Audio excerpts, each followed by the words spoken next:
Just walked into the Gibson garage. We're here with Rex. And Jenny's showing us how to get into the secret world. Thank you, Jenny. Yeah. I'm going to grab Mark and have him come tell you what's in here. Great. Wow. This one. That one. Holy That's wow. the first one they fucking made. All these guitars, one of a kind. Jeez. Gemini, but you see this is the one that's next to Hammett's serial numbers. Did something about it, yeah. They kind of beginning of shit. Oh, this old Gibson. Some amazing stuff. Fucking pre-war. See, oh, look at that. 61 SG for real. Look at that. That's what it's fucking 1924. Wow. First of the day, 1920. 62 Trini Lopez. 62.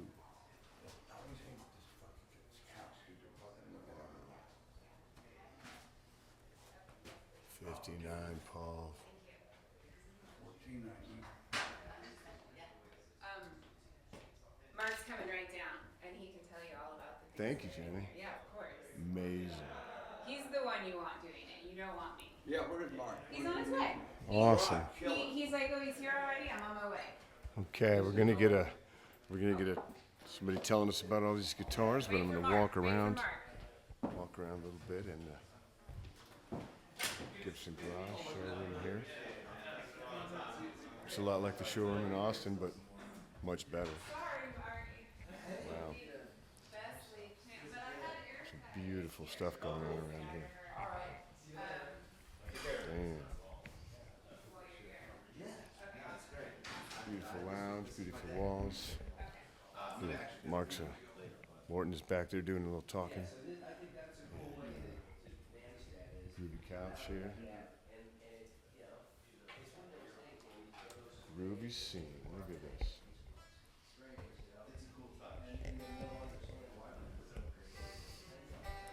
Probably getting dizzy like I am watching this.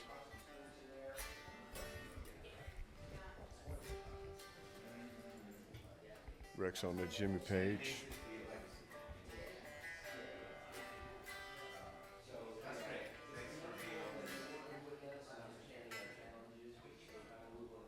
Pretty exciting stuff. So as we walk around, I'm just going to try and keep this exciting, keep it bits and pieces, but here we are at the Gibson garage.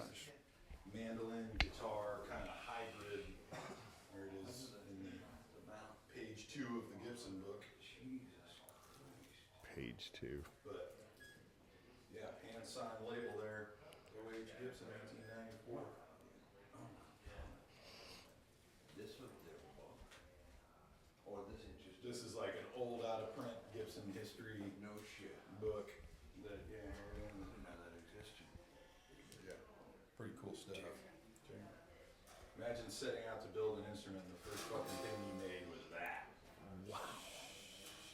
You're the hottest dude in the block. I guarantee it. Chisels and shit, you know.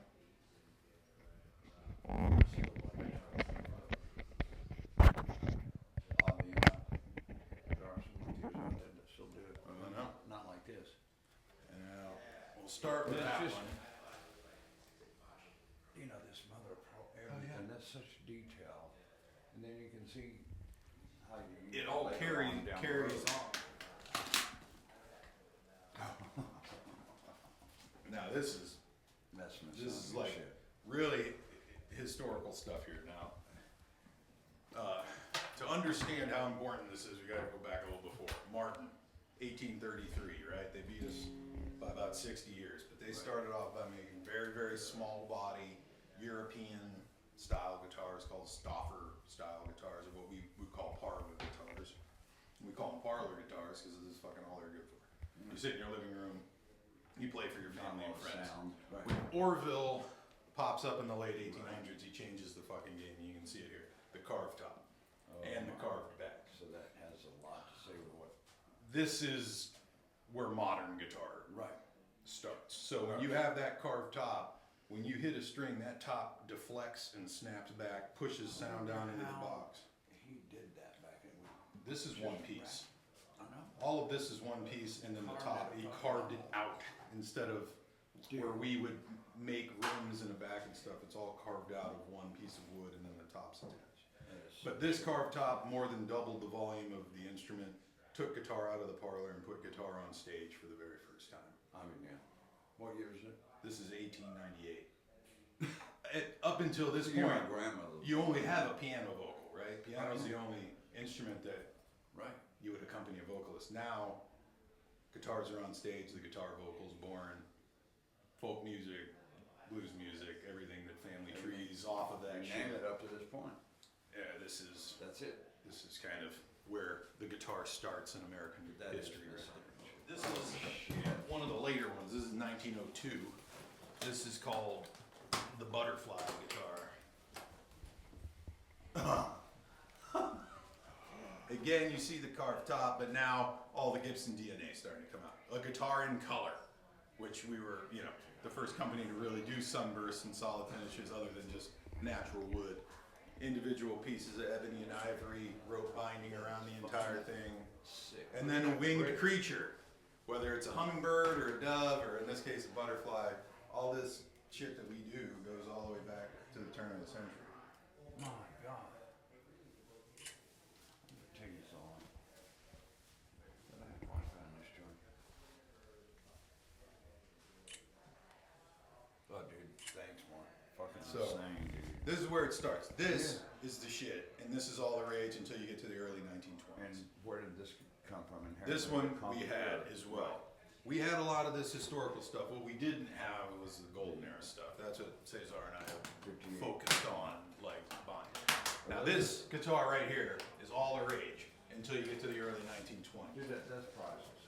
You know, And then this guitar becomes all the rage. So, what's happening in the 20s This become the banner? is big band. Now, guitars on stage competing with drums and horns and shit. And guitar players are getting drowned out. They come to us, they say, we gotta be louder. Lloyd Lohr comes up and develops this guitar, the L5. Goes back to Orville's concept of that carved top. Carved top depresses. This is all this. Yeah, carved top depresses make sound. Where on the top is the sweet spot, or the nucleus for where all that tension and release is happening. Turns out, it's right where we put the fucking hole. We cut that part But look at that. out of the guitar. So Lloyd Lohr goes, what if we put all that wood back?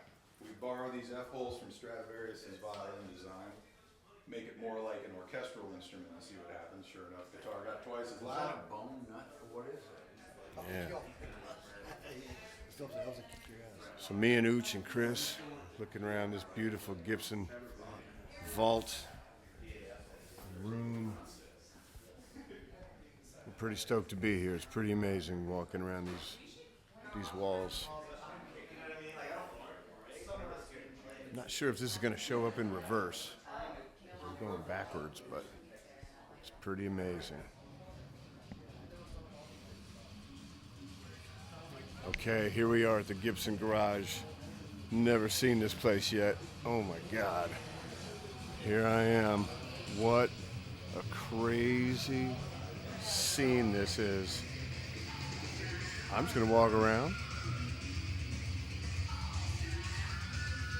Take a look at all this crazy stuff. It's a lot to take in. Ooh, look at this room. You know, I like me an Explorer like that with that custom neck.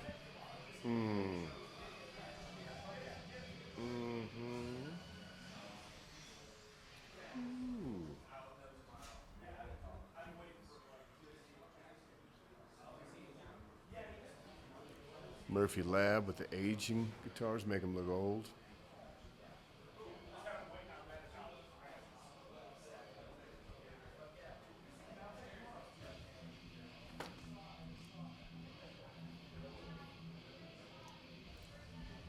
You can really see the cracking in that finish. It's pretty far out.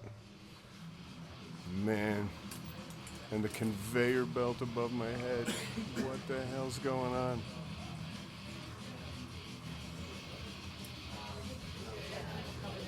Yes, indeed. This is one hell of a place. We got a bunch of fans here waiting for Rex. Rex is gonna sign his stuff. You can watch some guitars go over our heads here. That's some pretty mind-blowing shit going on here.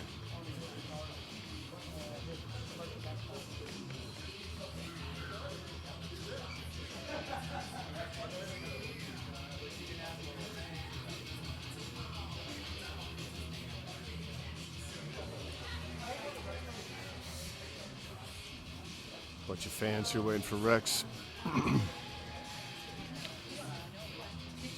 Don't really know how to show this place on a camera, but boy, is it here. It's just some crazy, crazy cool stuff going on. It's just the conveyor belt is just amazing. Everything you've ever would imagine is just passing over my head here. It's pretty mind-blowing. There's Metal Dave catching it all. Bobby. What's up, bro? Wow. Got a little checking it out here. Of course, they're cranking Pantera because we're here with Rex. And little Epiphone corner.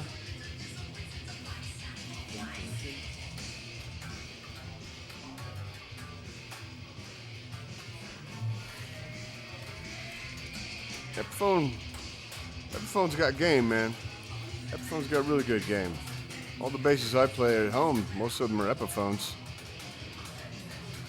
And Gibson's really stepping up their game, man. They really got it going on. This place is a spaceship, though. It's crazy. But, man, it's something else to walk around. It's crazy just walking in with this camera here, trying to take it in. It's almost impossible. But, man, I don't know if you really gather the scope of this place. But I will walk around here. We'll pass up the line of fans here, looking to get with Rex. And holy wow, look at this joint.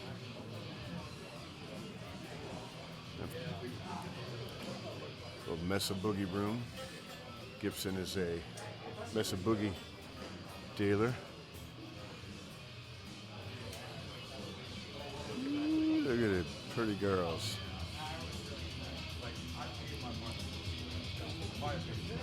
Man, there's just room after room of guitars.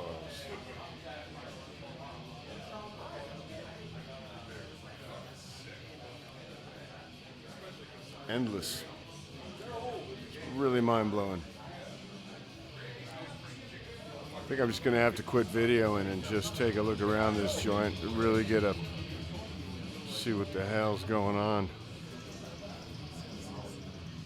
Uh-oh. One more room to go look in. Jesus, it doesn't end. Acoustic room.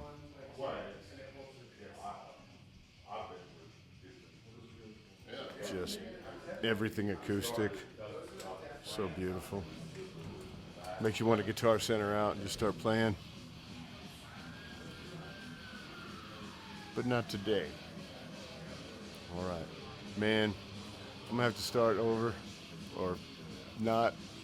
This conveyor belt's pretty mind-blowing. They're just guitars passing over your head the whole time. It's pretty crazy. I'm gonna take a pause and start looking at things. I think Rex just walked in, so. Yep, there he goes. All right, it's on now. Got Rex coming up. Ooh. There's Caesar who's doing a presentation to introduce Rex. So we're gonna let all this happen. Okay, looks like we're winding it down. The interviews are all over. Rex is doing his last few right now. And man, I'm just do a slow turn around the center of this place. The conveyor belt. It's just so crazy. Thanks, brother. Right on. Oh, hang on a second. Uh-oh. Got some down love from these brothers here. What's your name, bro? Mike. Mike Bobby. We'll dig that. Out of nowhere, had a couple folks loving honky and loving my playing and down. So, who'd have known? Who'd have thunk it? Maybe I'd have thunk it. Who knows? But man, still got this slow walk going on. Try to extend my arm, so I just can't get enough of this place. So rad. So amazing.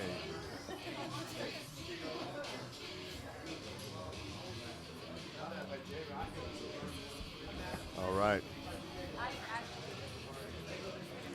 Well, Rex is done with his thing. Looks like he wants to have a cigarette. So we're gonna go somewhere and just kind of sit and have a smoke and maybe get back to it. I know I'm clipping in and out of this, but there's a lot going on. Hope you enjoy what you see. All right.